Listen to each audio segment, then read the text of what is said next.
నాకు తెలుసు CS TRS లో వచ్చేదాకాడు నాకు తెలుసు. ఏం నీకు సంగతి నాకు తెలియదా? ఏం నా అడ్డుని గల్లబట్టి అతను ఫోజు సీఎన్ ఊకొన్నాను ఆ సంగతి నేను తెలిసేస్తా. అచ్చా వాడెవడరా హోంగాడు ఎవడాడు? అరే హోంగాడు మా బాబు పైదా ఉందా ఆరేస్తాడు. ఒక అమ్మగా అయ్యే ఉంటున్నా రారా నా కొడుకు. వాడు హీరో కాదు వాడు సీఐ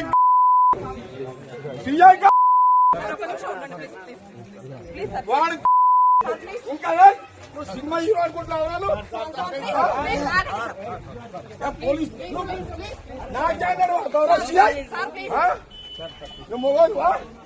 నేను అపోజిషన్ కూడా చెప్పినా నీకు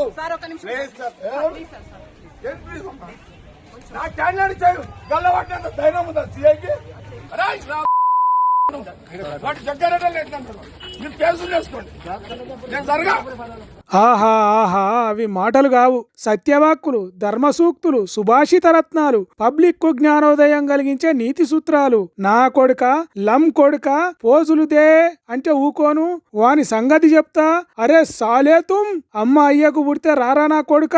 అరే సిఐ గాండు, అరే గాండు ఉచ్చదాగిండు, వాని సంగతి తెలుసు అనే మాటలింటంటే ఒళ్ళు పులకరిస్తున్నది కదా, చెవులల్లా అమృతం పోసినట్టున్నది కదా. మరి లేకుంటేంది మనకేంది ఈ కర్మ చెప్పుర్రి. పబ్లిక్ గా కెమెరాలు తన దిక్కే ఉన్నాయని తెలిసినా మాజీ ఎమ్మెల్యే జగ్గారెడ్డి నోటికొచ్చిన బూతులు మాట్లాడుతున్నాడు. ఇంత పద్ధతిగా గౌరవంగా మాట్లాడేటోళ్లే మన లీడర్లంటే అస్సలు బాధపడకుర్రి.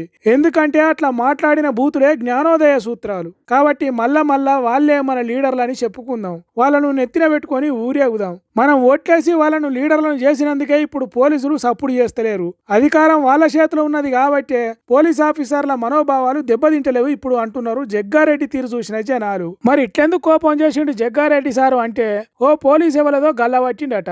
అట్టెట్లా గల్లా పడతావు అన్నట్టు రంగంలోకి దిగిండు జగ్గారెడ్డి సారు. అయితే అసలు ముచ్చట అది కాదు, సంగారెడ్డి ఏరియా మున్సిపల్ ఎన్నికలల్లో కాంగ్రెస్ పార్టీ ఓడిపోబోతున్నది, అందుకే ఇంత కోపం, అందుకే ఇంత ఆక్రోశం అన్నట్టు ఇంకొంతమంది అంటున్నారు. ఎవరు చెప్పేది నిజం, ఎందుకు నిజం అనేది పక్కకు పెడితే పాపం పోలీస్ డిపార్ట్మెంట్ వాళ్ళను పొట్టు తిట్టిండు.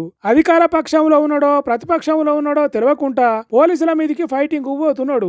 ఏందో ఏమో పోరి జగ్గారెడ్డి సార్ ముచ్చట అని అంటున్నారు ఈ వీడియో చూసిన సంగారెడ్డి జనాలు.